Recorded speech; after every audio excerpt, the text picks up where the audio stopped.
안녕하세요. 뉴데일리 TV 시청자 여러분. 오늘 뉴데일리 TV 초대석은 아주 저는 영웅이라고 생각합니다. 히어로. 그분을 되실 분을 한분 모셨습니다. 아마 곧 얼마 안 남았죠. 대통령 선거가요. 그때 정권 교체가 이루어진다면 그 정권 교체의 1등 공신은 저는 단연코 이 책을 쓰신 장영화 변호사라고 생각을 합니다. 오늘 이 장영화 변호사님을 이 자리에 모셔서 이 책을 쓰신 거와 또 이 책을 둘러싼 여당, 민주당의 가처분 신청 등 각종 그 법률적 방해 색동이 있었고요. 또 다행히 법원에서 가처분을 기각을 했습니다. 이 전후 사정을 소상하게 들어보도록 하겠습니다. 장 변호사님 오늘 나와주셔서 감사합니다. 안녕하세요. 네, 반갑습니다. 네, 우리 시청자 여러분 인사 한번 해주시죠. 안녕하세요. 저는 진실의 기반 위에 정의를 실현할 수 있고 그래야만 우리가 편안하고 행복해질 수 있다는 그런 소신과 신념과 철학으로 살고 있는 장영화 변호사입니다.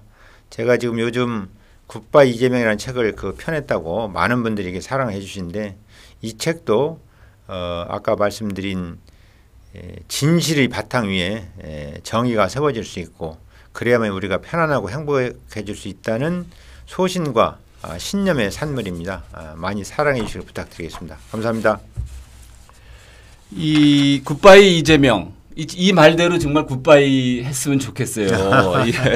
그런데 이제 이 책을 쭉 읽어보니까 이 앞부분에 이분이 이런 글을 쓰셨더라고요. 마음의 글 하셔가지고 첫 장에 박인복이란 분이 있는데 이재선 씨 부인이죠. 그래서 이걸 보니까 이 책이 그냥 장 변호사님 혼자 쓰신 게 아니겠다는 생각을 했습니다. 그렇죠. 그러니까 책을 쓰실 때 어떤 과정이 있었나요?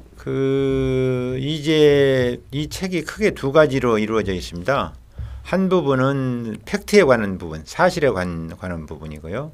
두 번째는 이제 사실을 기초로 이제 평가나 의견에 관한 부분인데 팩트에 관한 부분은 이제 자료가 있어야 될 거 아닙니까? 그래서 이제 생전에 이재선 씨가 쓴 글들, 그다음에 녹음 파일, 그것들을 제가 이제 입수하고 또 이제 부인 되시는 박인복 여사님으로부터 받기도 하고요. 또 박인복 여사님이 개인적으로 갖고 있는 자료도 좀 이제 있는 것 합치고 또 박인복 여사님의 설명을 듣기도 하고 또 이제 성남일보 모동희 대표로부터 이제 자료를 받기도 하고 그런 것들 종합적으로 한 데다가 제가 이제 겪고 듣고 판단한 걸 이제 합해가지고 나름대로 또 이제 법조인들은 어떤 말을 듣거나 할 때 기본적으로 사실관계가 무엇인가에 대해서 이제 심증을 형성하면서 듣습니다.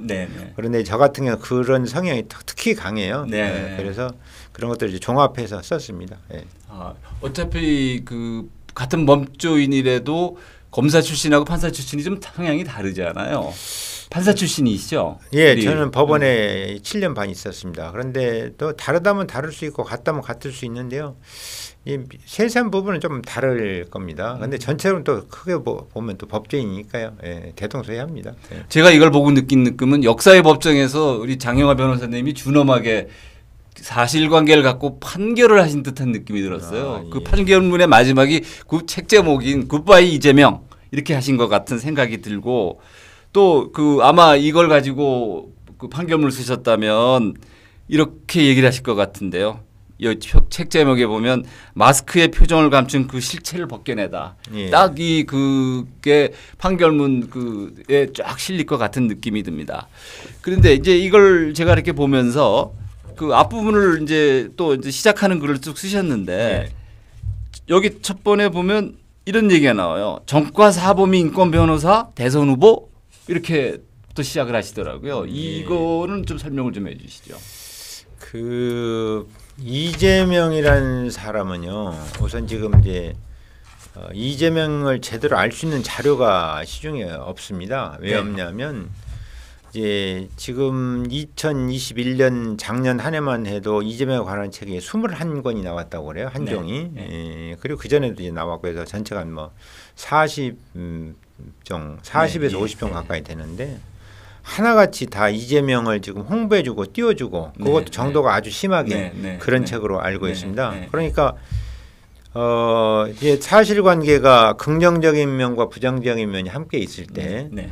긍정적인 면만 바라봐도 그것이 부정적인 면을 생략하면 왜곡인데 네. 네. 더군다나 이제 그 이재명에 대한 그 바람직한 면을 과도하게 왜곡해서 네. 또 상당 부분은 거짓말도 섞여 있는 네, 것으로 네, 추정이 되는데 그래서 그런 것들 가지고는 이재명 실체를 제대로 파악할 수 없고요. 그다음에 이제 언론에서 이재명에 관한 보도가 뭐 많이 이루어지긴 하지만 전부 다 이제 단편적인 것들이고 네. 그래서 저는 이렇게 비유를 합니다. 시각 장애인이 손바닥을 더듬어서 코끼리를 파악하는 것 자체가 그렇게 쉬운 일은 아니지 않느냐. 네. 그런데다 이재명이라는 사람은 어떤 특성이 있냐면 그 이재명 그 측근들 또는 그 추종 세력들이 이 물량 공세를 해가지고 자기들에게 불리한 부분이 있으면 다 덮어버립니다. 네. 그리고 그걸 왜곡하고 네. 대표적으로 왜곡한 게 이제 친형 이재선이 정신병이 있었다. 지금도 지금 오늘도 뭐 어제도 뭐 그렇게 지금 말을 하는 것 같아요. 그렇게 이제 왜곡해서 이제 덮어버리기 때문에 이제 일반 국민들이 이재명이라는 사람의 실체를 파악이 굉장히 어렵습니다. 네. 그래서 종합적으로 이재명이라는 사람에 대해 실체를 파악을 하려고 그러면 아마 책을 쓰면은 적어도 한 10여 권 내지 뭐 10대 권짜리 한 질은 써야 될 겁니다. 그런데 시간도 부족하고 또 여러 가지 역량의 한계도 있고 그렇기 때문에 네. 그러면 그 중에 가장 중요하고 가장 자료가 많이 확보되고 그래도 이제 또 이재명이라는 사람 워낙 그냥 물고 뜯고 이렇게 뭐 선거법 위반이다 뭐 허위사실 공표다 공개가 해올 이 책을 쓰면서도 그걸 염두에 두고 저 사람은 당연히 저 출판 금지 가처분 해올 것이고 이것에 대해서 허위사실 공표죄나 후보자 비방죄로 이제 문제 삼을 것이다 다 염두에 두고 쓰기도 했고요. 그래서 그런 것에 가장 소지가 적은 것들 그러면서도 이제 좀 자세하게 쓸 수 있는 것들이 뭔가 생각을 해보니까 결국 이제 이재명 가장 큰 약점이기도 하고 가장 비난받을 일이기도 하지만 친형 이재선을 시장의 공권력을 남용해가지고 정신병자를 몰아서 정신병을 입원시키려고 하는 그 과정에 있었던 갈등들. 그래가지고 결국 이제 이재선 그 회계사가 이제 뭐 죽어버리겠다 이렇게 하는 바람에 이제 그 만약경을 대비해서 가족들이 정신병 실제 입원시키기도 했고 교통사고가 나기도 했고 그래가 결국 이제 폐암에 걸려서 이제 저 세상으로 가셨는데요. 이재명은 친형 이재선을 죽였다. 살인죄를 졌다. 물론 이제 법률적으로는 살인죄가 아니죠. 이제 법률적으로 살인죄 유죄 판결을 받을 것은 아니지만 여러 가지 인간적인 평가나 여러 가지 볼 때 죽인 거나 마찬가지다. 그러니까 살인죄를 졌다. 이렇게 표현해도 과언이 아니라고 생각합니다. 그래서 그런 내용들을 좀 이제 일반 그 시민들 유권자들이 좀 그래도 그 아까 이제 시각 장애인이 손바닥으로 코끼리를 더듬어서 파악하는 것이 아니라 제대로 좀 한눈에 볼 수 있는 조감할 수 있는 그런 부분을 보이고자 그렇게 해서 지금 펴낸 겁니다. 그래서 이게 쭉 보면 이제 저는 그 전에 우리 저거 하나 좀 해줘. 저는 깜짝 놀랐어요. 이 책을 쓰시면서 저 앞부분에 이 우리 변호사님이 이 해외 여행도 많이 하시고 또 독실한 기독교인이신가요? 해외 여행을 많이 한 것은 아니고요. 그냥 뭐 별로 거의 못했습니다. 해외 여행을. 그런데 그제 아마 그거 두고 말씀하신 것 같은데 2013년 6월 10일경에 제가 유럽을 갔다 온 적이 있는데 그거 찍은 사진을 가지고 말씀하신 것 같은데 그리고 이때 저는 이제 믿음이 독실하지 못합니다만은 크리스찬으로 이제 그 하나님을 섬기죠. 이런 입장인데 어쨌든 그때 유럽 여행 때 제가 이제 그 유명한 이제 악단들의 그 클래식 연주를 이제 들으러 갔었는데 그 사이사이에 이제 미술관이나 박물관을 이제 그 관람을 하게 됐어요. 그런데 어느 박물관이 런던으로 기억되는데 어느 박물관을 갔더니 그 어떤 풍자 그림이 있는데 딱 성남시 현실 그대로 그린 것 같았어요. 이 어떤 그림인지 한번 좀 우리 화면에 좀 설명 좀 해주시죠. 저게 이제 띄었는데. 존 하트필드라는 작가가 이제 그린 그림인데요. 저분이 이제 풍자 그림을 많이 그렸던 것 같습니다. 그런데 저게 지금 히틀러가 1930년인가 그 집권하자마자 그 의사당을 불태웠어요. 이제 그러니까 의원들이 이제 청문회를 하는데 이제 그 화재 원인을 누가 방화를 했는지 등 화재 원인을 밝히기 위해서 청문회를 하는데 이제 히틀러하고 게벨스가 이제 그 증인들을 이제 압력을 행사해가지고 제대로 말을 못하게 네. 한 그림입니다. 네, 이제 예. 나중에 파악을 해보니까. 예, 예. 근데 저게 이제 그림의 그 오른쪽 윗부분에 보면은 거인이 소나기로 이제 그 사람들의 목줄을 쥐고 이렇게 휘어잡고 흔드는 이런 네, 네. 그림이 나오지 않습니까? 저게 나치의 손이겠죠. 예, 그렇죠. 그렇죠. 히틀러, 그러니까 네. 나치, 히틀러나 게벨스 나치의 손이죠. 네. 그 증인들에 대해서 이렇게 압력을 행사하고 뭐 겁박을 해가지고 이제 제대로 증언을 못하게 하는 네. 그걸 이제 풍자하는 그림입니다. 보니까. 네. 예. 근데 저게 완전히 저는 이제 그때 당시 성남시의 현실을 어떻게 저렇게 적나라하게 표현할 수 있는가. 저 큰 소나기, 거인의 소나기는 이재명이고, 이재명 네. 성남시장이고.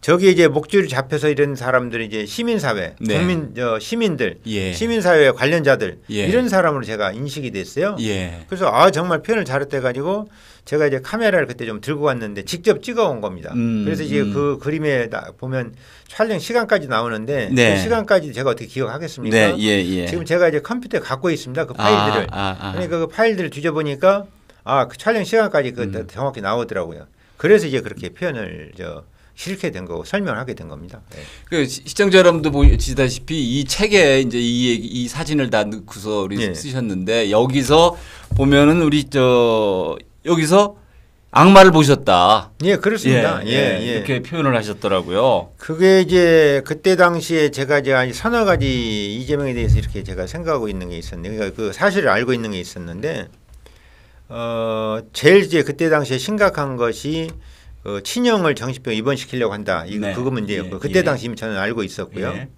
그 다음에 이제 또 하나 두 번째로 심각한 것이 시장 되자마자 지금 12일 만인가요. 시장 되자마자 모라토리엄, 성남시 모라토리엄을 선언한 네, 거. 네. 그거 완전 쇼거든요. 네, 네. 예. 그 다음에 또 하나 그 인터넷 댓글 실명제를 시장이 되기 전에는 네. 그렇게 반대를 그냥 막 반대를 했었는데 시장이 되자마자 그 쇼를 많이 하니까 네.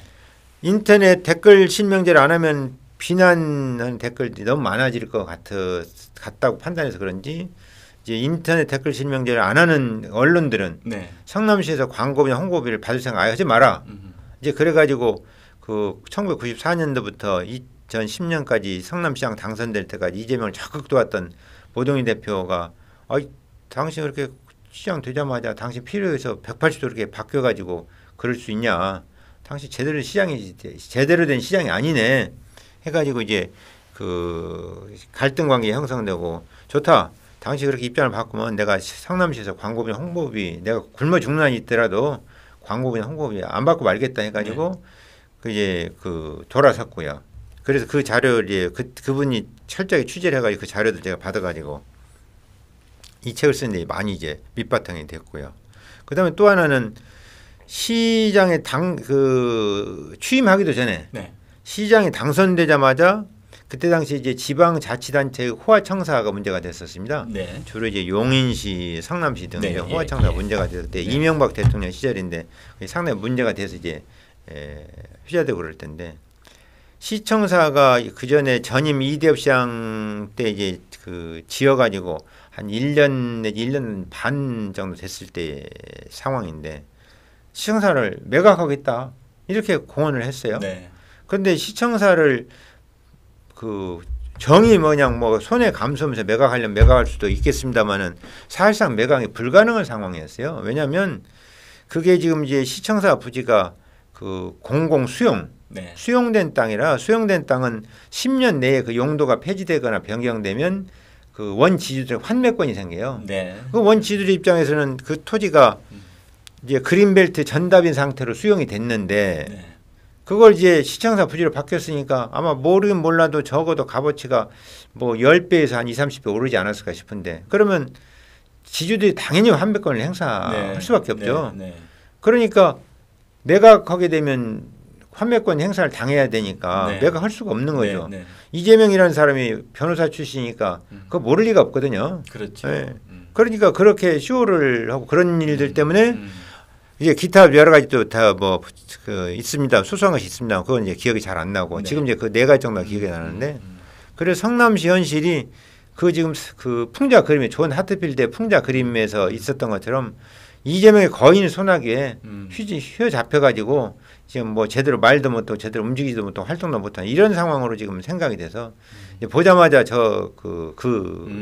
사진을 네. 찍어온 겁니다. 그래서 거기 실켜된 게 제가 찍어온 파일 그대로를 올린 네. 거기 때문에 자세히 보면 예. 경계 부분이 약간 좀 삐뚤어져 있습니다. 그렇죠. 예, 예, 그렇네요. 보니까. 예. 예. 그게 이걸 보고 저도 굉장히 공감을 한 게 예. 히틀러도 합법적인 선거로 탄생한 정권이거든요. 그렇죠. 예, 이재명도 똑같이 성남시장 예, 선거에서 예. 합법적인 과정을 거쳐서 됐는데 예.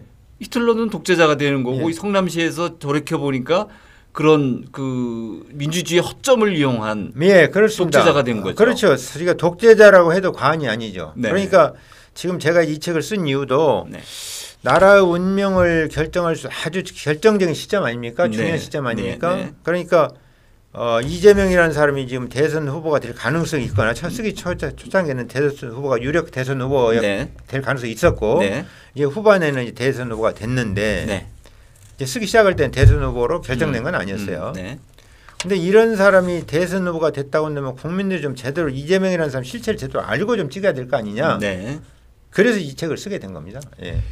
이 책에 보면은 여기 딱 이렇게 정의를 하셨어요. 원희룡 후보가 국힘 대통령 후보 경선 때 예. 후보 부인이 그 정신과 의사잖아요. 예, 강윤영 박사님. 예. 그분이 이제 딱 이런 말을 하셨잖아요. 이재명 후보는 소시오패스적 그런 정신 증상을 갖고 있다. 예. 근데 깜짝 놀라도 여기가 우리 장 변호사님이 감정 조절 장애가 있다.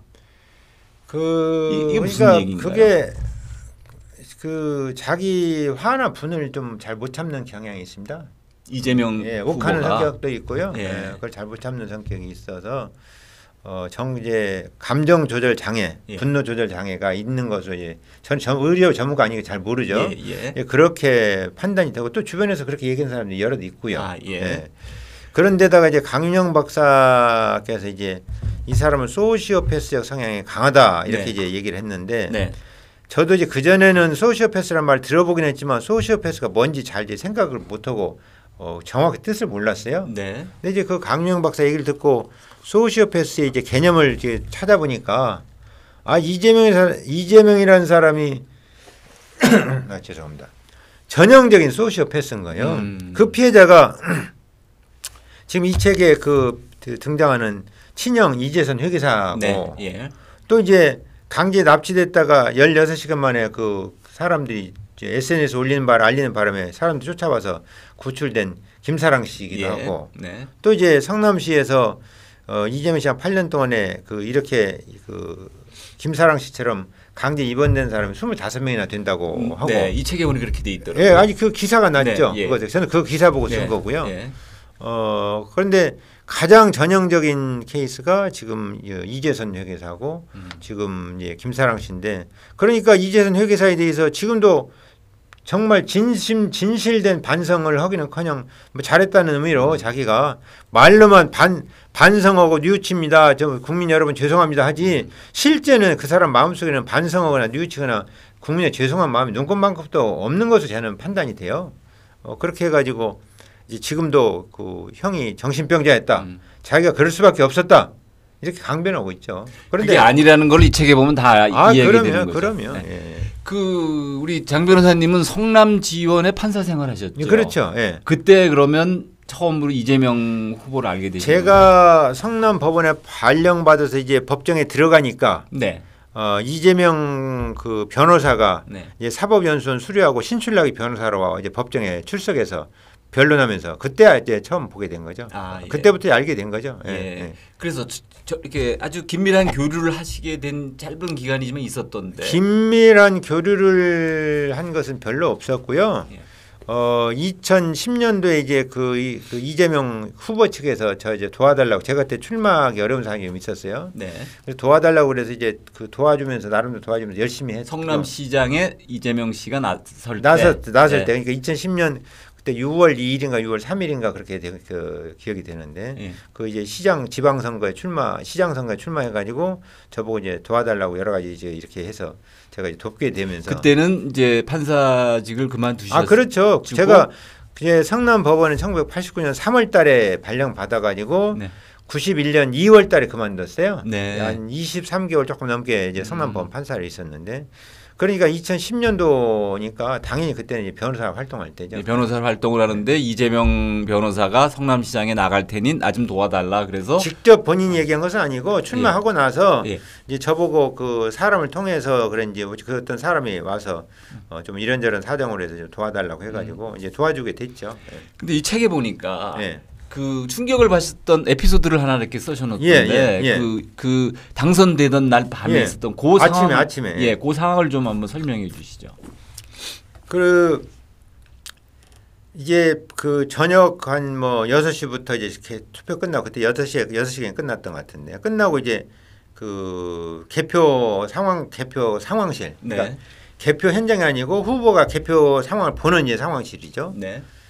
그때도 이제 지금도 있습니다만 성남에는 지금 아름방송이라고 ABN 네. 그 이제 케이블 TV가 있어요. 네. 비교적 그 보는 사람들이 그때는 좀 많았죠. 지금은 이제 그 뭡니까 유튜브도 나오고 SNS가 많이 발달돼가 많이 줄었습니다만 그때는 많이 봤는데 ABN에서 중계도 하고 네. 그 개표 상황실 개표 그 후보 사무실에 이재명 후보가 가운데 앉고 네. 이재명 후보 오른쪽에 김미 국회의원 그 국회의원 한번 했었죠. 그때 당시에 통진당, 예, 민주노동당, 맞습니다. 예, 국회의원 경기 농부연합이라고 예, 맞습니다. 예. 이석기의 오른팔이죠. 예. 그 이제 김미 의원이 김미라 약사인데 그분이 앉아 그때 당시에 아마 국회의원이 아니었던 것 같은데요. 어쨌든 앉았고 이제 제가 그 이재명 후보의 이제 왼쪽에 앉았고. 네.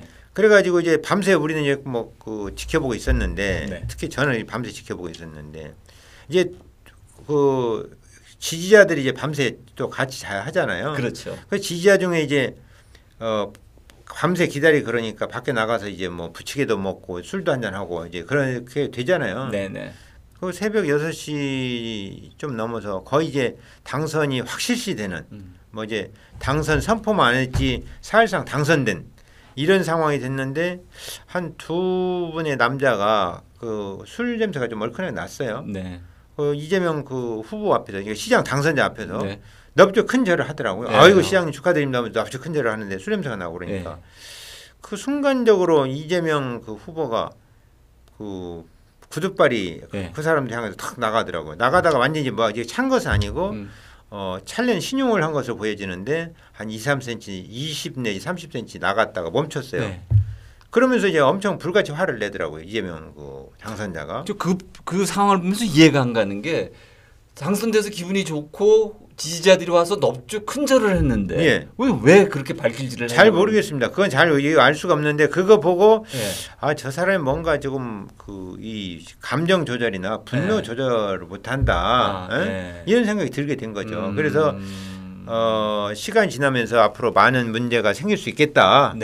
이렇게 생각을 했는데 아니면 다를까 여러 가지 문제 논란을 많이 일으켰죠. 예. 그 뒤에 예를 들어서 2018년에 경기도지사 당선되고 인터뷰하는데 뭐 그 뭡니까 이어폰이 잘 안 들린다 빼버리고 무슨 뭐 대리인 뭐 더 이상 인터뷰 안 해 뭐 하지마 이렇게 뭐 그것도 유명한 사고죠. 했고 그때 또 얼마 뒤에 그 해경군 김 씨가 문제가 돼가지고 이제 한창 이제 언론에 떠들어가게 할 때 기자들이 집 앞에 기다리면서 이제 나오면 이제 뭔가 이제 몇 가지 묻기라도 하고 이제 이런 요량으로 이제 집 앞에 대기하고 있었는데 어떤 여성 기자가 이제 그 뭐 좀 이렇게 집요하게 묻더라고요. 그러니까 차에 타기 직전까지 가가지고 이제 아마 다른 이제 카메라들이나 여러들이 가릴 것을 생각을 했던 모양이죠. 마이크 저 기자들 통상 이제 중계하는 그 휴대용 그 무선 마이크 있잖아요. 그걸 이렇게 손을 내리든지 질문이 악의적이네요. 이렇게 하고 가더라고요. 그거 못 보셨군요, 사장님께서는. 그런 장면 있습니다. 그래요? 있습니다. 예. 그래서 그거 왜 저도 이제 모르는 게 많이 있겠지만 뭐 시장 되고 나서 이제 뭐 시의원들하고 막 삿대질하고 뭐 다투고 뭐 싸우고 또 뭡니까 그 판교인가 분당인가 어디 주민들이 와가지고 하는데 그냥 그 주민들하고 막 멱살 잡여고 막 그냥 뭐 고발한다 그러고 뭐 그러고 또 이제 시장실 입구에서 이제 그 아마 장애인들로 생각이 되는데 뭐 하니까 그냥 뭐라고 그냥 그분들이 굉장히 그 이 뭡니까 그 이제 그 장애를 굉장히 이제 저거는 그 비하하는 네. 그런 발언도 한 것으로 지금 제가 네. 기억이 되고. 그러니까 직접 본 건 아니고 저도 다 네, 이제 그 예, 방송이나 예, 유튜브 예. 저 동영상을 봐서 이제 아는 예. 일이죠. 그런 일들이 있었죠. 예. 그러니까 그런 에피소드를 보면 분노 조절 장애가 있는 거는 확실해 보여요. 그러니까요. 제가 직접 겪어보진 못했지만. 그러니까 저도 네. 이제 이 책에다가 그런 걸 확실히 쓸 수 있었던 것은 그때는 그런 생각을 했는데 네. 그 한 번은 이제 우연히 있었다 한다면 쓰기가 어렵잖아요. 근데 그 그렇죠. 뒤에 그런 현상이 반복적으로 있으니까 네. 그 틀림없다. 이거는 아마 뭐 내가 의료 문외한이긴 하지만 네. 이걸 분노 조절 장애나 감정 조절 장애라는 용어가 있는지 모르겠습니다만은 예. 그렇게 표현해도 이거 틀리지 않다. 이렇게 네. 확신하고 쓰게 된 거죠. 예. 그럼 이제 그 형 이재선 씨와의 관계로 좀 예. 넘어가서 예. 이재선 씨하고는 어떻게 처음으로 교분을 갖게 되셨나요, 우리 장 변호사님? 저하고 그렇게 친밀한 교분이 있었던 사이는 아니에요. 아니고 네. 예, 그 이재선 회계사하고 이재명 그 변호사가 네. 1998년도에 김병량 시장이 당선됐을 때 네. 그때 이 시정 인수원이 16명인가 뭐 그랬다고 하는 것 같던데 네.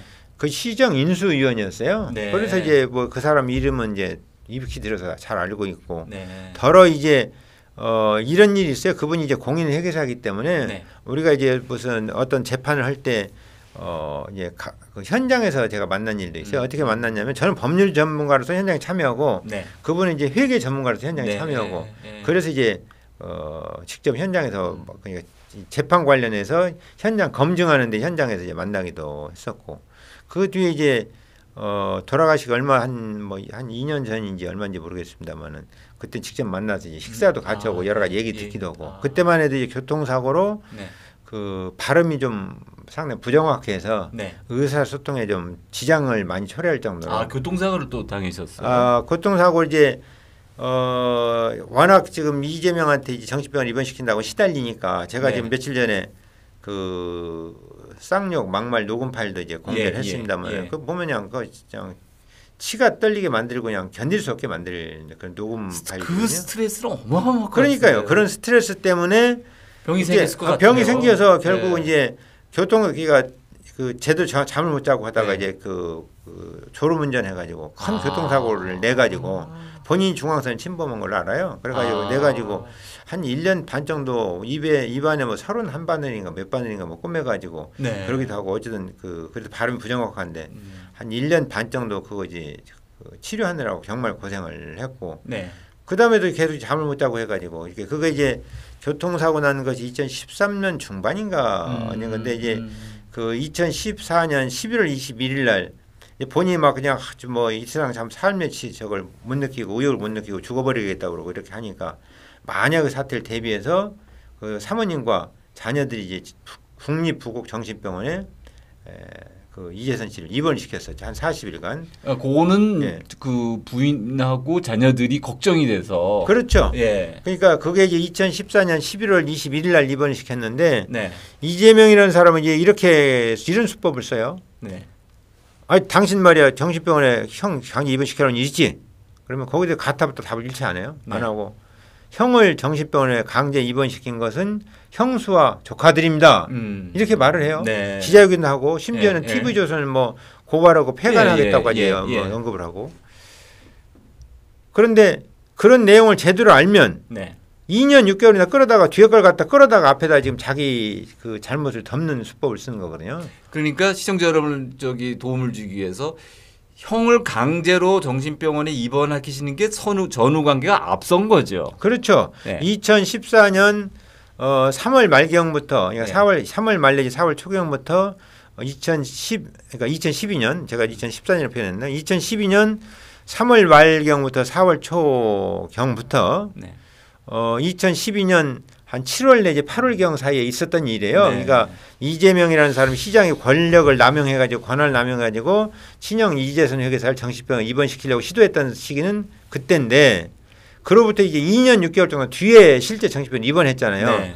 앞에 이제 그런 압박 때문에 스트레스 받아가지고 도저히 제대로 살 수가 없게 만들어 놓으니까 네. 그것 때문에 뭐 그런 것을 추정되는데 그래가지고 정신병원에 이제 입원을 만약경을 대비해서 불상사를 대비해서 부인과 가족들 입원을 실제 시켰어요. 네. 근데 뒤에 걸 끌어다가 앞에 걸 덮어요. 그런 수법을 수시로 구사하고 수도 없이 구사합니다. 전형적인 그 유명한 독일의 나치의 그 선전상. 괴벨스. 괴벨스의 수법이 그거 아닙니까? 아 그렇습니까? 예, 글쎄요 예. 거기서 배웠는지도 모르죠 뭐. 아까 저기 해주신 거. 그러니까 그걸 보면서도 저 그 생각을 했어요. 예. 이 지금 저기 여기 책을 보면 예. 형님인 이재선 회계사가 세무사도 같이 하신다면서요. 통상 이제 공인회계사는 회계사 업무만 해가지고 사무실 유지가 안 되기 때문에 회계사 업무도 하고 세무사 사무실 함께 운영해요. 세무사 사무실을 운영할 자격이 요즘도 있는지 모르겠는데 있거든요. 공인회계사가. 그 성남에서 한 수십 년을 하셨으니까. 그분이 아마 세무사 사무실을 언제부터 했는지 모르겠는데 회계사도. 그러니까 세무사 및 회계사 사무실을 겸해서 운영하는 거죠. 아마 90년대 초반 정도 되지 않았을까 싶네요. 여기 지금 우리 장 변호사님이 쓰신 책에 보면 아마 그 돌아가신 이재선 회계사님 부인을 통해서 들으신 것 같던데 그 성남에서 사무실을 열고 같은 집에서 이재명 씨가 와서 같이 살았다라고 돼 있더라고요. 아 그러니까 결혼하고 초창기에는 같이 살았다는 거죠. 그리고 이재명 변호사는 미혼이었고, 미혼이었고, 맞습니다. 심지어 지금 부인이 된 김혜경 씨를 소개해 준 것도 중요한 게 지금 박인복 여사입니다. 그러니까 어떻게 해서 중매하게 됐냐면 그 이제 박인복 여사의 친정 어머니가 다니는 교회에 김혜경 여사의 어머니가 거기도 친정 어머니죠. 친정 어머니 같은 교회 교인이었다고 그래요. 손파여디라고 그러는데 같은 교인이어서 교인이었는데 서로간에 이제 뭐 그 여성들끼리는 그런 얘기 좀 자주 하잖아요. 뭐 우리 딸이 이렇게 이게 성숙한 딸이 있는데 뭐 중매 좀 해보라고 한다든지 우리 뭐 누가 사돈이 뭐 이런 변호사인데 이렇게 해가지고 얘기가 나와서 그래 그러면 서로 한번 얼굴을 소개를 해서 한번 보게 하자 해가지고 이제 그 어머니가 박인복 여사로부터 들어서 아는 거죠. 이제 박인복 여사 친정 어머니는 이제 우리 시동생이 이만저만해서 연수원 수료하고 이제 변사를 하는데 이렇게 뭐 저거다 해서 좀 뭐 중매 좀 해봐라 이런 얘기 들었겠죠. 그러니까 이제 그 친정 어머니가 그 김혜경 여사의 어머니한테 얘기를 듣고 박인복 여사한테 얘기해서 박인복 여사가 이제 이재명 변호사에게 얘기해가지고 그러니까 그 김혜경 측에는 친정 어머니를 통해서 그 박인복 여사의 어머니에게 얘기하고 그다음에 이재명 변호사는 결과적으로 이제 그 박인복 형수를 통해서 박인복 씨의 친정 어머니를 통해서 이제 그 김혜경 여사의 어머니에게 얘기하게 되고 그렇게 해서 서로 이제 아마 소개를 해가지고 이제 선을 받는지 소개팅을 했는지 모르겠습니다만 그렇게 했겠죠. 그래서 이 책에 보면은 그 한동안은 이 형수인 박인복 여사와 그 이재명 변호사의 이재명 후보의 부인인 김혜경 씨하고는 그럼 결국 동서가 되는 거잖아요. 그렇죠, 동서죠. 동서 사이가 좋았다고 그렇지. 있더라고요. 동서 사이가 좋았는데 그러기도 하고 이재명 변호사도 박인복 여사에게 최고 형수님이다라든가 뭐 그렇게 했다고 그런 것 같아요. 어쨌든 참 좋은 형수님이라고 했는데 이재명이라는 사람이 이런 특성이 있어요. 아까 지금 98년도에 김병량 시장이 시장에 당선되고 시정 인수위원을 했다고 그랬잖아요. 이재명 변호사도. 근데 2년 6개월 정도 이제 그 김병량 씨하고 좋은 관계에 있다가 이제 백궁 정자 문제가 좀 이제 불거지니까 그걸 기화로 180도 확 바꿔요. 그래서 김병량 시장을 앞장서 공격하는 것으로. 그래가지고 백궁 정자 공동 대책위원회 공대위 뭐를 만들어 가지고 그냥 계속 그냥 대목해가지고 김병량 시장을 못 살게 이제 그 공격을 많이 했죠. 그러니까 그때 당시에 김병량 시장도 민주당, 나중에 이재명 변호사도 결국 민주당으로 공천받아지고 성남시장에 당선되고. 그러니까 또 이제 그것만이 아니라 그 이제 검사 사칭한 것도 그 KBS 추정 60분에 최철호 PD가 이제 직접적으로 말을 하긴 했는데 옆에서 이제 거들어가지고 그 경상도 말씨 쓰는 검사 이름도 수원의 검사 이름도 알려주고 이렇게 저렇게 이렇게 물어봐라 저렇게 물어봐라 적어줬다고 그래요. 그래서 이제 검사 사칭죄로 같이 이제 최철호 PD는 먼저 구속되고 이재명 변호사는 좀 더 피해 있다가 이제 한 달 가까이 26일인가 20 며칠인가 피해 있다가 이제 구속이 됐는데 자진 출두해가지고 구속이 됐는데 그러니까.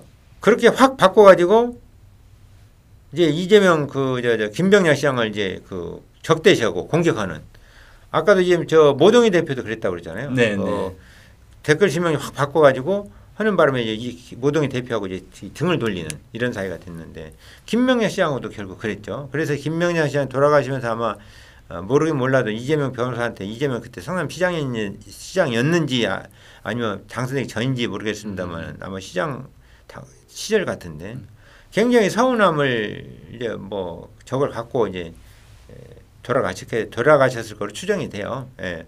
그러니까 그렇게 언제 자신 이익을 위해서 180도 여반 손바닥 뒤집듯이 180도 뒤집을 줄 모르는 그런 사람이에요. 이재명 후보가. 그러니까 이 책에서 초반에 그런 얘기를 들어보면 그 부모님도 같은 집에 모시고 살고 이재선 회계사가 예. 그리고 총각인 이재명 당시 그 이제 변호사로 갔을 때 미혼일 때도 같은 집에 살고 할 때는 굉장히가 좋았고 그리고 뭐 성남시장에 당선될 때까지도 형이 성남에 오래 터전을 잡고 있었으니까 물심양면으로 선거에 도왔을 거 아니에요. 그 이제 좀 다소간에 이재명 그 이제 후보하고 이재선 회계사하고 서운하게 된 것은 2006년도에 이제 그 어머니 가족들이 살던 집을 처분해가지고 이제 돈 갚을 거 갚고 한 5천만 원이 남았던가 봐요. 그 이재선 회계사가 이제 그 투자신탁회사 출신인데 그래서 자기가 아는 근무하는 투자신탁에 두 사람 명의로 어머니하고 본인 두 사람 명의로 그 예치를 했는데 그 5천만 원을 이제 이재선 회계사와 박인복 여사가 이제 어디 상가를 이제 새로 구해가지고 돈이 급하게 좀 필요했던가 봐요. 그래서 그 돈 좀 빌렸으면 되겠다 해가지고 연락을 하니까 어머니가 하는 얘기가 그 돈 재명이가 갖다 쓰고 있다. 그래서 이제 그 이재선 회계사가 이재명 그 변호사 동생에 전화해가지고 이만저만해서 그 좀 내가 좀 돈 쓰면 안 되겠냐. 그러니까 뭐라고 그랬다더라 뭐 돈이 없다든가 뭐라고 이제 이재명 변호사가 그래가지고 했는데 그 다음 날 아침에 보니까 그 전날 저녁인가 다음 날 아침에 이재명 변호사가 돈을 어머니한테 갖다 놨다고 그래요. 그러니까 이제 이재선 회계사 그것 때문에 상당히 서운해했죠. 그러니까 돈이 아마 제가 정확히 기억하지 못하겠습니다만은 그 돈이 이재명 변호사가 돈이 없다고 했던가 뭐 어떻게 했던 것 같아요. 그래가지고 이제 그런데 형한테 그렇게 돈 없다고 한 사람이 그 다음날 아침인가 그날 저녁인가 이제 돈을 마련해가지고 어머니한테 갖다 놨어요. 그러니까 이놈 봐라 이거 나한테 돈 없다고 이거 그럼 내가 좀 돈 융통을 쓰자 하니까 그때는 뭐 안 된다고 하더니 돈을 갖다가 어머니 집에 갖다 놔 이렇게 괘씸한 놈 해가지고 이제 많이 서운해했어요. 그러니까 이재명 변호사가 이재선 회계사를 형을 무시한다. 4년형이거든요. 4년. 이제 그 안동 출신들은 그런 장유유서나 이런 걸 많이 좀 그렇죠. 엄하게 보고 좀 존중하잖아요. 그러니까 4년 그 제가 엊그제 공개한 녹음 파일에 그런 부분이 나오는데 4년형이면 하늘이 하늘 뭐 이렇게 이재선 회계사 그렇게 소리치는 장면도 나오고 해요. 그러니까 그렇게 이제 그런 것을 무시하니까 이제 이재선 회계사가 좀 서운한 느낌을 가지고 있었어요. 그 동생에 대해서. 근데 그때는 서운한 것뿐이었고 어쨌든 본격적으로 이제 그 뭐 갈등이 생기고 한 것은 2010년 시장 당선되고 모라토리엄 당선되자마자 모라토리엄 선언하고 이런 것들이 이제 책에 보면은 그 모라토리엄이라는 그게 말이 안 된다고 이재선 회계사가 생각하셨다고. 그럼요. 그러니까 이재선 회계사는 이제 아까 말씀드렸다시피 98년도에 시정 인수위원 김병렬 시장의 시정 인수위원도 하셨고 또 공인회계사라 수치에 받기도 하고 또 이제 그분이 이 공적인 일에도 관심이 많아요. 예를 들어서 지금 그 1997년도 그 IMF가 선언되기 한 8개월쯤 전에 IMF를 예견한 듯이 외채가 너무 급속도로 증가돼 가지고 심각하다. 뭔가 대비책을 강구해야 된다. 이렇게 쓰기도 했고 그래서 그 전에 이제 그 초대 민선시장 오성수 시장님인데 오성수 시장 때도 이제 시장이 바란다 같은데 이제 글을 썼던 것 같고 또 이제 그 다음 시장이 김병렬 시장이신데 김병렬 시장에게도 자기가 인수원도 했지만 그 시정의 문제점에 대해서 이제 글도 쓰고 그다음에 이대엽 시장 때도 초창기에 좀 쓰다가 다 이제 다음에 워낙 반응이 없으니까 이 사람 도저히 안 되겠구나 해가지고 이제 쓰다가 중단했다고 그런 것 같아요. 그다음에 이제 동생이 됐으니까 동생한테 많은 애정을 갖고 이제 이렇게 저렇게 좀 하기를 바라는 이제 그 글을 썼죠. 근데 그것을 이제 이재명 시장이 견디지 못했던 거죠. 그래서 아니 네가 형이면 형이지 말이야. 그렇게 해서 정신병을 강제 입원시키려고 자꾸 쓰니까 했던 자꾸 것으로. 예. 시청의 민원 게시판에 자꾸 글을 쓰니까. 그러니까 시장에 바란다라네. 예. 예. 그래서 이제 그게 실패로 된 거죠. 정신병원 강제 입원이 결과적으로 이제 실패를 했죠. 왜냐면 아까 설명드린 것 같은데 그 분당 보건소에 앰뷸런스까지 가서 이제 동원해가지고 가서 이제 그 낚아채려고 그랬는데 네. 이제 분당 중앙경찰서장과 그 직원 경찰관들이 그러면 당신 말이야 분당 보건소 이영선한테 한 얘기예요. 당신 말이야 불법 체포 감금죄로 저 형사 처벌하겠다. 네. 그러니까 무서워서 이제 못했죠. 그래서 무서워 더 이상 할 수 없으니까 그때부터 한번 포기한 것으로 생각이 됩니다.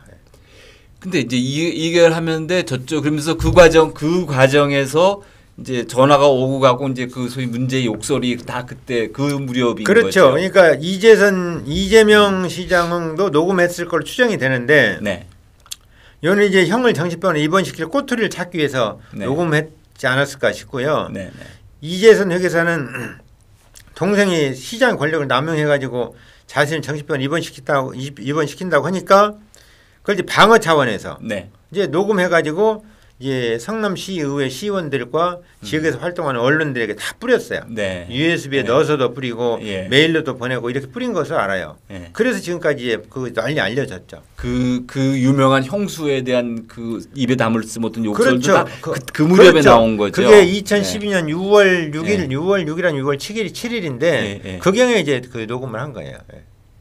참 그게 그런데 그 녹설이 나오면 항상 그 이재명 측에서 뭐라 그러냐면 돌아가신 이재선 회계사님이 자기 모친한테 험한 말을 했다. 예. 그래서 자기가 그렇게 한 것처럼 그렇게 지금 저는 호도인데 어떻게 보십니까? 맞습니다. 그렇게. 그게 이제 두 가지 사안이 있는데요. 네. 첫째는 이제 2012년 5월 28일 날 이제 그 전에 백종선 수행비서가 문자 메시지를 워낙 그냥 겁주는 문자 메시지하고 도저히 입에 담을 수 없는 이제 음성 메시지 보내고 또 통화도 하고 하루에 10년 107개까지 할 정도로 그러니까 이재명 당시 성남시장의 수행비서. 그렇죠. 최측근이겠죠. 수행비서면. 그렇지 맞습니다. 예. 수행비서가 그러니까 백종선이라는 이름으로 돼 있던데. 그걸 이제 이재선 회계사나 박인봉 여사 입장에서 이제 말리려고 이제 그 동생인 이재명 시장이나 그 사모님 부인에게 전화를 하니까 네. 안 받았어요. 예, 안 받았다고 그래요.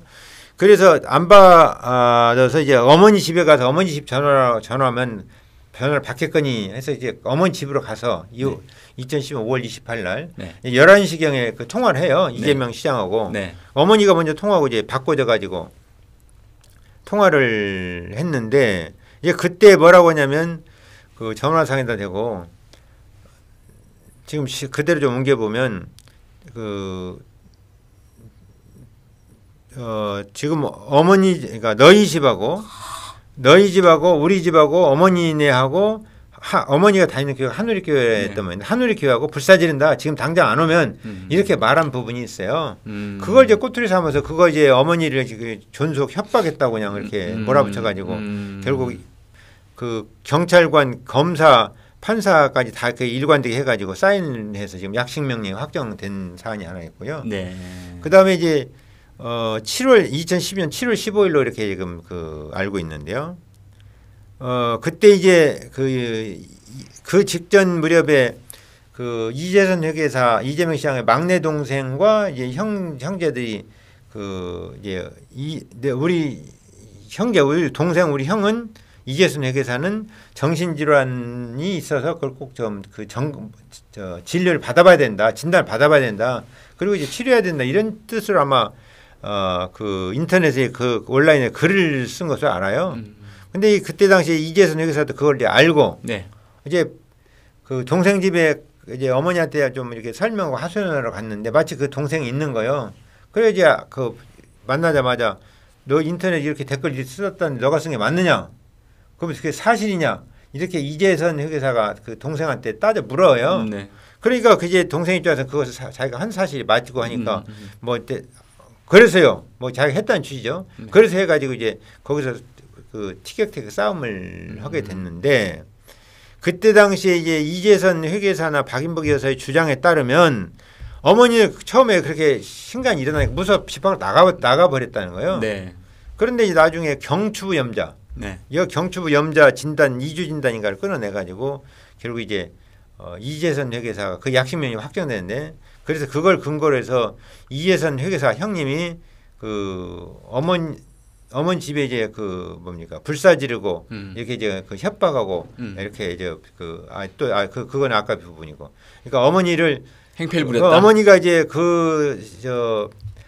남동생은 3주 진단 끊어내고 네. 이제 여동생은 2주 진단 끊어내고 네. 이제 어머니도 2주 진단 끊어내고 네. 2주 진단이 경추부 염자로 제가 기억을 하는데요. 경추부 염자라는 게 뭐냐면 이제 지금 예를 들어서 우리 사장님이 네. 어디서 이제 좀 지금 현재 상태에서 네. 어디서 충격받았다고 그래가지고 의사 앞에 가서 정말 통증 하소연하고 이렇게 여기가 목이 목뼈가 져가지고 뭐 이렇게 해서 하소연하면 2주 진단 끊어줍니다. 네, 네, 네. 그게 현실이에요. 네. 네. 그러니까 2주 진단 끊어놓으니까 네.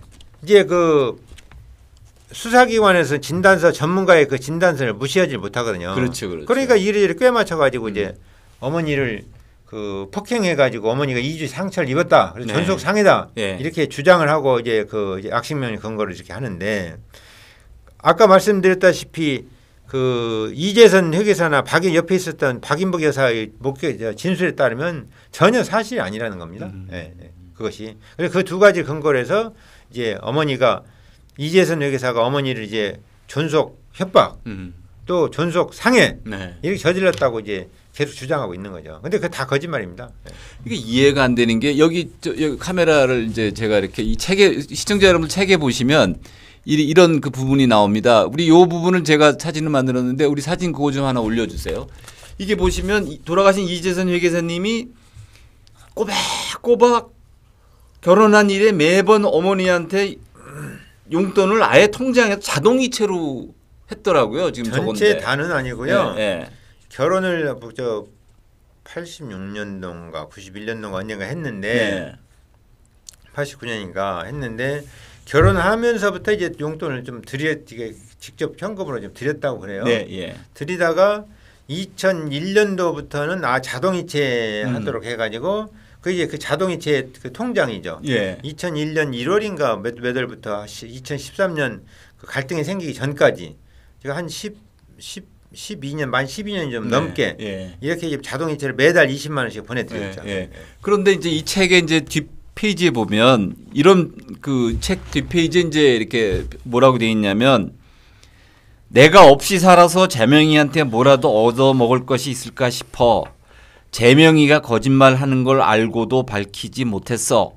미안해. 용서해줘. 이게 누가 한 그게 그 이재명 그 후보가 남자 형제가 5에 네. 여자 형제가 2로 네. 알아요. 물론 네. 이제 그 뭐 어려서 돌아가신 분이 더 있다고 하는 네. 것 같기도 하고 어쨌든 그 장성은 이제 그 여자 형제가 2이 있는데 그 중에 이제 누나 네. 하나는 이제 여동생이고 네. 하나는 누나인데 그 누나가 이제 그렇게 했던 것으로 알아요. 예. 그러니까 그 아까 얘기하는 그런 사건에서 동생들이 다 그 이재명 후보를 도와서 형을 공격하기 위해서 이재선 회계사 공격해서 뭐 나가 뭐 어디 다쳤다 뭐 했다 이렇게 했던 것들이 다 이런 거다 이런 얘기죠. 그렇죠. 예, 네. 그러기도 하고요. 어쨌든 그 이재명 그 후보가 워낙 막 적극적으로 휘어잡아가지고 이렇게 하는 스타일이에요. 네. 그래서 그런 그 진실 관계에 대해서 지금 그 제대로 이재선 회계사 입장에는 정신병에 몰아가지고 정신병자를 몰아가지고 네. 정신병원에 입원시키려고 하기도 하고 네. 그것도 대응하고 저항을 해야 되고 네. 막아야 예. 되고 그다음에 이제 이재명 그 이제 시장이 이제 그 워낙 이제 많은 사람들 동원해가지고 공격도 하고 지금 네. 그 직접 동원했다고 하는 증거는 없습니다만은 네. 가서 이제 그 이재선 회계사 사무실 앞에 세무사 사무실 한 300~400m 더 떨어진 데 현수막을 뭐 네. 한 지금 20일 가까이 붙인 것으로 아는데 네. 그렇게 현수막을 붙인다든지 또는 이제 유인물 해가지고 저 시민들한테는 관계 뭐 아마 공인회계사인가 세무사인가 그런 데 뿌린 것으로도 알고 있고 그다음에 또 심지어는 한국 공인회계사 회가 서대문 노탈이 있었는데 서대문 노탈이 한국 공인회계사 회에 찾아가서 사람들이 이제 그 성남 사람들이 소란을 피우기도 하고 그런데 그 배후에는 여러 가지 정황을 비춰보면 이재명 후보가 있는 것으로 추정이 되죠. 그렇게 이제 워낙 적극적으로 막 하니까 이제 이재선 그 회계사가 제대로 대응할 수가 없었고 또 이제 그 약식 명령이 됐으면 그걸 이제 정치재판 청구해가지고 이제 다투어서 해야 되는데 그걸 다툴 만한 이제 정신적 여유가나 물리적인 여유가 시간적 여유가 없었던 것으로 보여요. 네. 결국 그래서 그게 확정되고 말았는데 실제는 어쨌든 이재명 그 시장이 경찰서에도 부탁한 것으로 추정이 되고 네. 또 검찰에도 부탁한 것으로 추정이 돼요. 뭐 정확히 했는지 안 했는지 알 수가 그렇죠, 없습니다만은 그렇죠. 이렇게 지금 엉터리 그 약식명이 나온 걸로 봐서는 네. 그런 것으로 저는 확신을 하고 있다. 예. 그러니까 이 누나가 이렇게 눈물로 흘리면서 이렇게 그 이재선 회계사가 돌아가시기 전에 이렇게 얘기하는 거가 미안해서 뭐라도 얻어 먹어야 되니까. 예, 그 도움이 이제 아무래도 그 우리나라 사람들은 특히 권력 지향성이 강합니다만 특히 이재명 그 형제들 권력 지향성이 아주 강하더라고요. 네, 네. 심지어는 어머니, 남동생, 여동생, 형님도 이렇게 저거 편을 이재명 편을 들어온 거로 보여지는데 그러다 보니까 이제 그 아무래도 안 보이는 동생에 네, 대해서 네, 네. 그 우리가 권력을 가진 동생과 이제 그 뭡니까 권력의 공인회계사고 세무사 한 분이 운영하긴 하지만 권력 없는 동생과 갈등이 생겼을 때 아무래도 권력을 가진 사람이 도움이 되겠거니 판단하니까 그랬던 것으로 보여지는데 막상 이제 문병을 가가지고 이제 폐암 그 말기 선고를 받고 네. 죽을 날이 얼마 안 남았다. 네. 그러니까 아무래도 이제 자기도 감정이 복받칠 거 아닙니까? 네, 그러니까 네. 동생한테 이제 이재선 회계사한테 실토를 하게 된 거죠. 예, 예. 정말 미안하다. 예. 그래가지고 이제 이재선 회계사 입장에서는 유일하게 이제 생전에 화해하고 이제 돌아간 형제 자매에 해당되죠. 예. 어머니도 이제 생전에 화해를 못한 것으로 알고 있고 네. 이재명 후보도 물론이고 네. 이제 다른 사람들하고도 이제 화해를 못하고 결국 돌아가신 것으로 알죠. 근데 유일하게 그 누나하고만 이제 화해를 한 것으로 그렇게 합니다. 근데 그것을 이제 어떻게 해서 거기다 실었냐면 네. 그 옆에 있던 이제 병간을 이제 박인복 여사가 이제 하셨을 거 아니에요. 네. 이재선 회계사에 예. 대해서. 그래서 박인복 여사가 내가 그때 똑똑히 들었다. 예. 이렇게 하더라. 예. 그래가지고 그걸 이제 그렇게 말을 해서 그걸 기초로 해서 이제 거기다 실게 된 거죠. 예. 그리고 이 책을 제가 또 읽어보다 보니까 또 재밌는 이제 곳을 또 두 가지를 발견을 했는데 그 우리 시청자 여러분들 옛날에 그 저 SBS에서 하던 유명한 그 오디오 가수 경연 프로그램이 있었어요. 아, 예. 예, 경연 프로그램이 있어가지고 그게 이제 그 우리나라의 유명한 SM 엔터테인먼트 그다음에 이렇게 유명한 프로듀서 셋이 나와가지고 외국에서까지 막 와서 경연하고 그런데 나중에 탑 10에 들어가면은 막 시청자들 문자 투표하고 막 그런 게 있었거든요. 근데 이재선 회계사가 결정적으로 또 틀어진 것 중에 한 원인이 이재명 성남시장이 그 당시 성남 쪽에 백아연이라는 수행비서 아까 그 수행비서 백종선 수행비서 수행비서의 딸이 백아연이라는 가수가 거기 올라갔는데 거기를 응원하라고 독려하는 거를 공공기관에다가 플래카드도 걸고 동료법 이제 그랬다면서요. 문자도 막 보내라 그러고 그렇게 이제 판단 추정이 되죠. 그렇게 했다는 거를 이제 그 이재선 회계사가 이게 정부 기관이 그렇게 공공의 세금을 그런데 써서는 되겠냐라고 성남시청 민원 시장에 바란다 글을 올리셨던 맞습니다. 올렸는데 그것 때문에 그러니까 결정적으로 이재명 시장과의 갈등이 증폭되거나 그랬던 건 아닌 것 같고요. 그때 이제 그 이재명 시장이 아마 수행비서 백종선과 이제 함께 모의를 하지 않았을까 이렇게 생각이 돼요. 그래서 그 이재명 시장이나 그 부인 비명이어서 전화를 안 받고 이제 백종선 그 수행비서가 나서 가지고 이제 이재선 그 회계사에게 이제 도저히 상상할 수 없는 이제 심한 문자 메시지를 보내고 또 음성 메시지를 남기고 또 전화 통화를 하고 그래서 그것을 이제 백종선 그 수행비서가 구실 삼아서 너 지금 이재선 회계사에게 너 당신 말이야 너 말이야 우리 딸을 너가 이렇게 언급하고 그런데 이거 가만 안 두겠다. 네. 그런 구실로 활용된 거죠. 그렇죠. 네, 예, 네, 네. 예. 그렇게 해가지고 뭐 어깨들도 등장하고 뭐 아주 뭐 그랬다고 지금 여기 책에 보니까 이거 뭐 완전히 영화의 한 장면 같습니다. 이 책이. 그러니까 아수라보다 예. 더했으면 더했지 못하지 않다고 생각합니다. 예. 예. 그리고 이게 또 이게 여기 제가 쭉 보다 보니까 재밌는 게 있는 게 성남시에서 이재명 시장이 시장의 직권으로 정신병원에 행정 조치로 정신병원에 강제 입원시킨 게 26명인데 25명이라고 저는 25명인가? 예. 25명이 26명인데 거의 성남시와 비슷한 규모의 고양시 시장도 당시 똑같이 그 거의 민주당 재직 기간이 거의 같았던 것을 알아요. 최성이라고 그분도 그 민주당 내에서 대통령 예. 문재인 후보랑 뭐 대통령 후보 경선에도 나왔던 분 유명하신 분이 있잖아요. 거기서는 같은 재직 기간에 한 명도 없어요. 예. 이 참 신기해. 어떻게 이럴 수가 있나는. 그러니까 그 이제 뉴스에 보도가 됐는데 네. 글쎄 이제 뭐 왜 그런지 알 수가 없고요. 네. 심지어 이런 생각까지도 들어요. 친형 이재선 회계사를 정신병원에 몰아서 강제 입원시키려고 했던 거 아닙니까? 예. 그러니까 그걸 물타기 위해서 그런 것이 아니냐 이런 생각까지도 들어요. 예. 아니 그러니까 우리 시청자 여러분 생각해 보세요. 이게 성남이라는 게 이제 성남의 핵심 도시가 분당 아닙니까? 그리고 그다음에 저 아파트가 많은 데가 분당이죠. 고양이 관할하는 게 일산이잖아요. 일산 분당이라는 게 다 노태우 대통령 시절에 저 새로 신흥 도시로 개발된 곳이고 그렇다면은 뭐 사실 거기 사는 일산에 사시는 분들이나 분당에 사는 분들이나 뭐 어느 지역에 특히 정신병이 더 많이 나오고 땅에 따라서 정신병이 덜 나오고 안 나는 건 아닐 거 아니에요. 지금 이제 성남의 경우에 그 분당만 있는 것은 아니고요. 네. 이게 뭐 잘 아시겠지만 수정구, 중원구 함께 있어서 인구가 대략적으로 비슷해요. 아마 고향하고 아니 그런 뜻이 아니고 수정구, 중원구의 인구를 합쳐놓은 것이 한 40, 한 지금 7만 뭐 이렇게 되고 분당구의 인구가 지금 그때 당시에는 54만까지 갔다고 그러는데 지금 51만인가 해서 큰 차이가 안 나요. 그러니까 분당구만 생각할 것은 아니고 이제 수정구, 중원구도 있기 때문에 물론 고양시도 이제 저 일산만 있는 것이 아니고 뭡니까 이쪽에 그 화정지구인가 뭐 이런 화정도 있고 있죠. 있어서 그러나 저는 어쨌든 간에 이거 그 8년 동안에 성남시는 25명이고 고양은 하나도 없었다는 거는 말이 안 되는 얘기죠.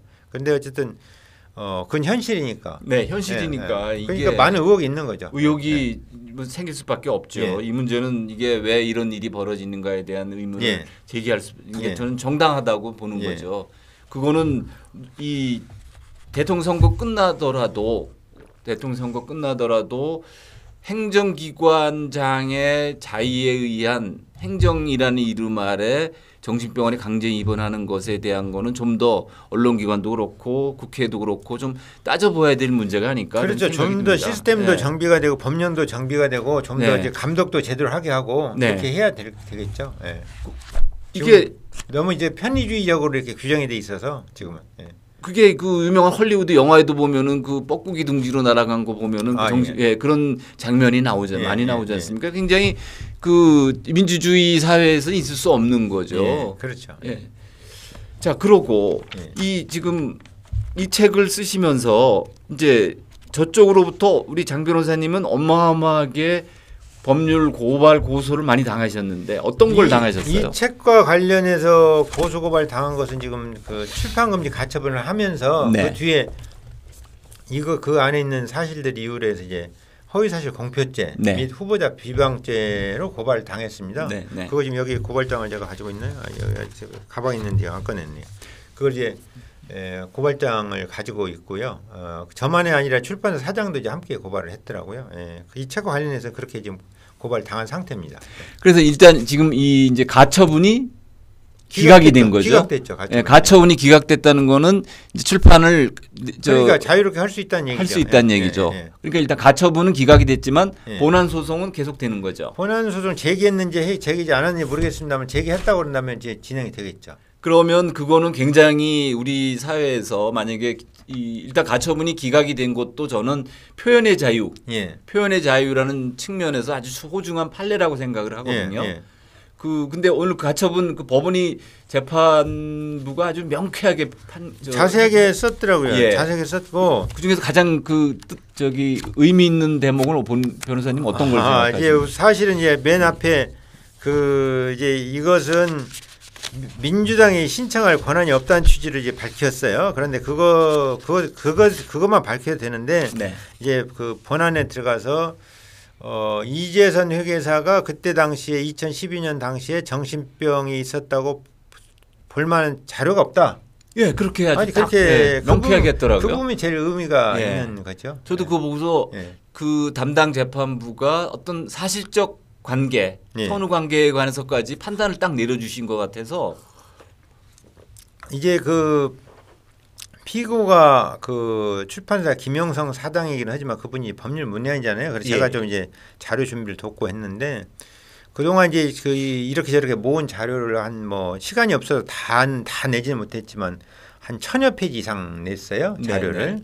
근데 재판부에서 그걸 이제 다 검토한 것 같고 네. 그다음에 저희가 이제 녹음 파일이나 이제 그 이제 동영상도 냈는데 그것도 다 본 것 같고 그래서 어마어마하게 이제 고생을 재판부에 하신 것 같아요. 네. 그런데 요즘 이제 법원은 경찰이나 검찰은 물론 법원도 이재명 앞에만 서면 작아지거든요. 네. 그래서 제대로 판결을 못하고 그냥 엉뚱한 판결을 하고 그냥 수사도 제대로 안 하고 좀 그냥 그냥 몇 예. 년씩 미루고 있고 네. 예를 들어 성남 FC 같으면 지금 4년이 다 돼갔는데 예. 지금 얼마 전에 몇 달 전에 지금 경찰에서 무혐의 의견으로 이제 불송치 처분한 것을 제가 이의 신청해가지고 검찰로 넘어가서 아직도 검찰 잠자고 있는데 뭐 4년이 다 되도록 결론이 나지 않는 이런 지금 상황이어서 법원이 지금 사실은 이 가처분을 기각하는 게 지금 순수한 법리적인 그 상황에 따라서 법리에 따른다고 한다면 너무 당연한 거예요. 너무 당연해도 너무 소중해요. 그런데 네. 요즘 법원이 검찰, 경찰은 물론 법원조차도 당연한 것을 지금 당연하다고. 그렇죠. 그러니까 예. 뭐라고 합니까? 뭐 아버지가 이때 아버지라 부르지 못는 무슨 홍길동인가 네. 그러듯이 예. 법원조차도 지금 현재 그 당연한 결론을 못 내고 있어요. 예를 들어서 지금 이재명과 관련해서 지금 문제된 게 엄청 많거든요. 그렇죠. 아까 성남 FC 문제도 그렇고 심지어는 이 책을 쓴 그 저거 배경이 된 이재선 회계사에 대한 직권 남용 문제. 네. 그것도 지금 내가 보기엔 터무니없는 이유로 무죄 판결한 거거든요. 네. 그래서 그것을 재심을 추진해야 되지 않냐 싶은데 그런 거 뭐 등등 오늘 아침에도 이제 기자회견하면서 그 하나하나 제가 그 나열을 했습니다만은 그렇게 법원 이재명 앞에만 서면 작아지고 네. 또 지금 그 여당의 권력자들을 제대로 지금 재판도 못하는 가서 지금 울산시장 부정선거 문제라든지 저 광양의 무슨 저 고리 월성 원전 뭐 네, 예. 예. 불법 폐기 문제라든지 예. 이런 거 지금 제대로 지금 손도 못 대고 있는 것을 알거든요. 예. 가서 이제 대장동 사태도 그렇고. 예. 다 법 판사들이 눈치만 보죠. 그러니까 그런 네. 것에 비하면 제가 이거 정상적이라면 저게 당연한데 네. 그런 환경 속에서 이게 지금 그야말로 아침에 내가 그런 표현을 했습니다마는 정말 사막 그러니까 그냥 완전히 그냥 바싹 마른 사막에 오아시스. 단비가 내린 예, 것처럼 예, 이런 지금 결론이다. 예. 그래서 재판부를 향해서 정말 경의를 표하고 정말 감사드립니다. 이렇게 인사도 하고 했는데 예. 정말 이렇게 어떻게 하다 보니까 우리나라 그런 지경이 됐는지 아니 어떻게 보면 그 헌법과 법률과 양심에 따라서 판결하고 결론 내는 것이 판사들의 지상 명령인데 네. 그 지상 명령을 무시하고 그냥 그 편의적으로 그냥 권력자 입맛에 맞는 이런 결론을 내리는 법원이 정말 한심하고 심각합니다. 네. 네. 우리가 지금 국민들이 정신 차려야 돼요. 네. 이런 네. 문제에 대해서. 예. 네. 이게 이 책을 보면 또 여러분도 꼭 책을 하나 사서 읽어보시면 정말 재밌는 게 여기 보면 또 이런 것도 나와요. 예. 그 대장동 사태의 근원본 원인에 관한 이재선 회계사와 이재명 시장 간의 의견 다툼도 여기 언뜻 보이드는 것 같더라고요. 그 이재명 시장이 2005년도인가 자기 블로그에 네. 지금 그린벨트가 훼손되고 지금 환경이 좀 이게 그 파괴되고 이래서 대장동 개발하면 안 된다는 취지로 글을 썼어요. 네. 그 2005년도에 블로그에. 네.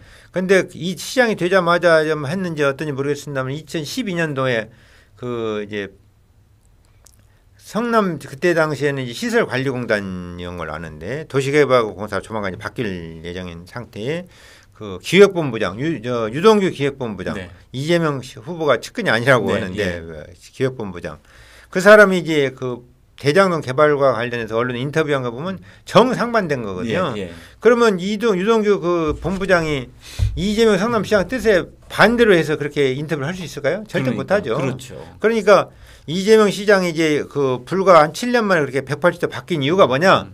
그런 글을 이제 이재선 회계사 날카롭게 지적하는 글을 시장에 바른다 홈페이지에 올리기도 하고 이제 또 문제 삼기도 하고 이제 그랬었죠. 그래서 보니까 이 책에 보면 또 그 이 대장동 그 원주민들이 그 문제에 관해서 항의하기 위해서 성남시청 앞에 가서 끊임없이 집회를 하고 시위를 하니까 그 집회를 못하게 하려고 예.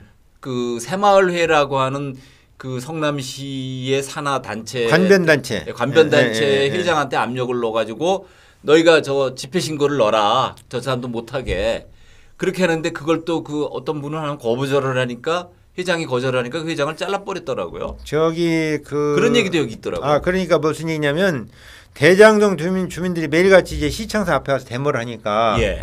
같은 장소에서 중복해서 그 집회 신고를 받아주지 않거든요. 집시법에 그렇게 돼 있죠. 그러니까 그걸 이제 못하게 하기 위해서 이제 성남시청에서 이제 아이디어를 내 가지고 이재명 시장이 아이디어를 냈겠죠. 네. 그 이제 관변단체에 이제 가짜 집회 신고를 해놔라 네. 이렇게 부탁을 하니까 다른 데는 다 들어줬는데 네. 그 이제 새마을의 송국배 원장님만 회장님만 그걸 못 들어주겠다 하면서 네. 이제 그 무렵에 이제 송국배 회장이 새마을 회장에서 쫓겨나게 됐는데 그래서 이제 그만두면서 아 내가 지금 이런 그 청탁을 받았는데 나로서 할 수 없었다. 그리고 아직 우리나라가 진정한 민주화가 아직 먼 것 같다. 이런 취지로 이제 그 퇴임사를 하셨어요. 그 퇴임사를 현장에 때 기자들이 이제 받아 적어가지고 언론이 보도가 되니까 이재명 그 시장에 이제 그래도 이제 그 잘했으면 애정을 갖고 있던 이재선 회계사가 이제 지금 이거 봐라 이거 이 동생놈이 그 시장 되기 전에 그렇게 비판하더니 시장 되고 나서 그보다 지가 비판했던 그 시장들보다 더 하네. 그리고 자기들 혈육인데 어쩐 동생이 제대로 된 시장 돼야 되지 않겠냐 해가지고 이제 적극적으로 이제 그 댓글을 쓰기 계시죠. 시장에 바란다. 시장에 바란다에 이제 네. 그 글을 인터넷 그 글을 이제 78개나 쓰고 78개. 예.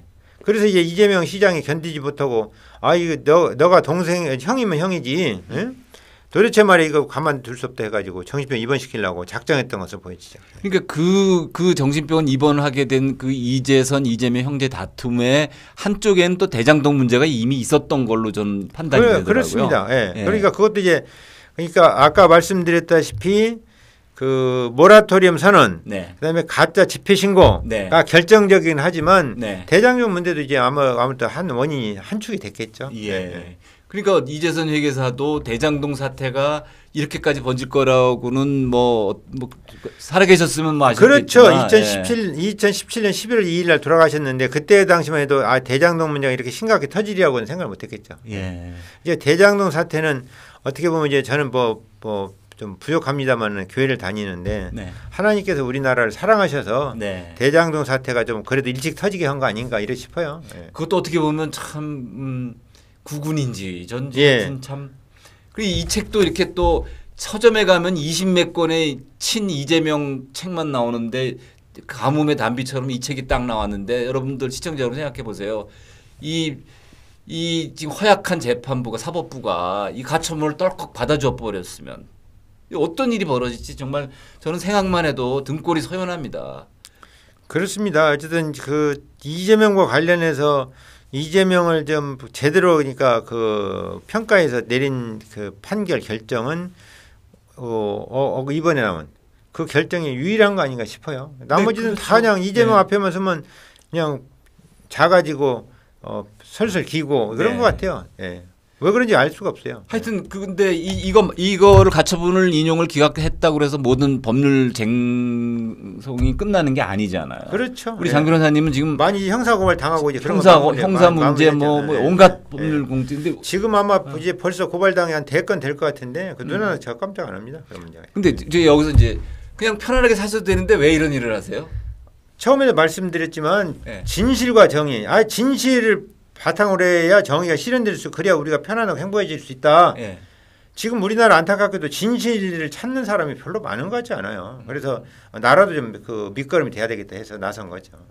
근데 솔직히 말씀드리면 집안 쪽에서는 다들 왜 이러냐고 다 말리고 그러지 않습니까? 집안에서는 뭐 이제 제가 그런 줄 뭐 의뢰까지 아니까 뭐 그러려니 하고요. 좀 이제 저한테 관심이 있던 사람들 예. 또 이제 요즘 이제 좀 그 저를 그냥 막연하게 좀먼 발치에서 저를 아는 사람들 예. 이제 그냥 그 조심해라 무슨 가스총 갖고 다니라 테이저건 갖고 다니라 심지어 경호원 대동해서 다니라 며칠 전에 아들놈도 이제 저 만나자고 했더니 아빠 그냥 뭐 경호원이라 대동하고 다녀야 되는 거 아니냐고 뭐 그렇게 아이 걱정 마라 뭐 아이 사람 목숨이 한 번 죽으면 한 번 죽지 두 번 죽냐 걱정을 말고 어쨌든 진실을 밝히기 위해서 하는 거니까 그러지 마라 하고 말았는데요. 예. 그래서 저도 굉장히 걱정되는 게 여러 시청자 여러분도 아시다시피 이상하게 지금 이재명 후보 주변에서는 자꾸 소위 변고가 자꾸 나니까 저도 사실 굉장히 장 변호사님 걱정이 그러기도 돼서 하고요. 네. 뭐 누가 어디서 엊그제 지금 그 무슨 토론하는데 누가 그 저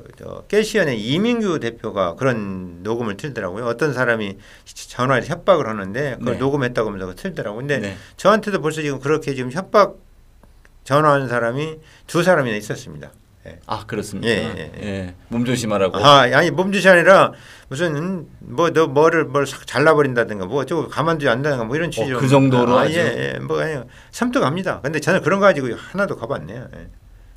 아이고 좀 별일 없어야 될 예. 텐데. 별일 없을 겁니다. 예. 아 하여튼 그리고 또 이제 저는 어쨌든 장 변호사님 덕분에 공개하지 말라고 그랬는데 그런 음성 파일을 추가로 지금 다 공개하신 거 아니에요? 다는 아니고 거의 대부분 또 다 있나요? 공개했죠. 또 더 있나요? 있는데 예. 거의 대부분 공개한 겁니다. 예. 근데 이게 없었다고 한번 시청자 여러분 생각해 보십시오. 저쪽에서 그 서울의 소리가 그 김건희 씨 그걸 녹음을 갖다가 7시간을 틀고 해서 뭐 난리가 났었잖아요. 그 처음에 지금 이재명의 그 욕설 녹음이 또 그랬으니 우리가 생각을 해보면 이 책이 기각당하고 그런 녹음이 다 묻히고 이랬으면 정말 됐을까? 심각한 상황이 올 수도 있었죠. 예. 네, 예. 저는 아주 예. 그것만 예. 생각해봐도 우리 장 변호사님이 공헌이라고 하는 거는 정말 대단하다고 보는 아이고, 거죠. 예. 네. 그래서 잘 봐주셔서 감사합니다. 예. 아니요, 그거는 뭐 제가 잘 보고 말이 아니라 아마 이 지금 방송을 듣고 계신 시청자 여러분들도 잘 생각해 보시면은 이 장 변호사님이 이 정권 교체에서 엄청난 이거 한다고 무슨 훈장을 받는 것도 아니고 뭐가 되겠어요? 근데 이런 협박도 받아가면서 뭐 그 앞으로 지금 저 송사하면은 저 송사 자체가 저게 사람을 얼마나 피폐하게 만드는데요. 저희는 상대적으로 이제 아무래도 이제 저희도 사람이니까 뭐 그렇게 됩니다만 또 전문가니까 이제 일반인보다는 적게 되게 피곤한 정도가 덜하고 시달린 정도가요. 거듭 말씀드리지만 어쨌든 나 자신만 잘 되고 편안하고 행복하는 게 중요한 것이 아니고 그 진실에 기초한 네. 그래서 정의로운 세상 또 그래야 사람들이 좀 편안하고 행복한 세상을 이룰 수 있다 해서 많은 사람들이 또 이제 격려를 해주고 용기를 북돋아주고 그렇게 하더라고요. 네. 우리 지금 장 변호사님 또 이 책학 쓰시고 뭐 이런 거 하는 것뿐만 아니라 다른 분들도 변호도 또 맡아 하시죠. 그러면 이제 저도 이제 뭐 사무실도 유지해야 되고 저도 밥 먹고 살아야 되니까 변호사 활동을 해야죠. 안 할 수 없죠. 거기에다가 추가로 지금 저분도 변호사를 하시죠. 김부선 씨.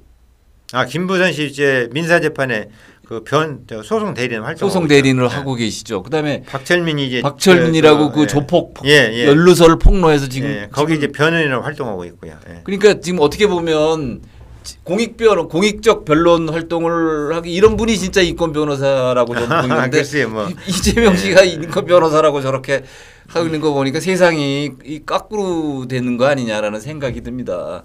하여튼 우리 시청자 여러분들께서 이렇게 고군분투하시는 이재명 를 싸우기 위해서 지금 이 책도 쓰셨던 이 장영환 변호사님을 도와드리는 길은 이 책을 좀 사서 많이 읽고 그래서 이 교보에 이거를 꾸준히 베스트셀러로 만들어 놓는 길이라고 저는 생각을 하죠. 시청자 여러분들 좀 많이 지원 부탁드릴게요.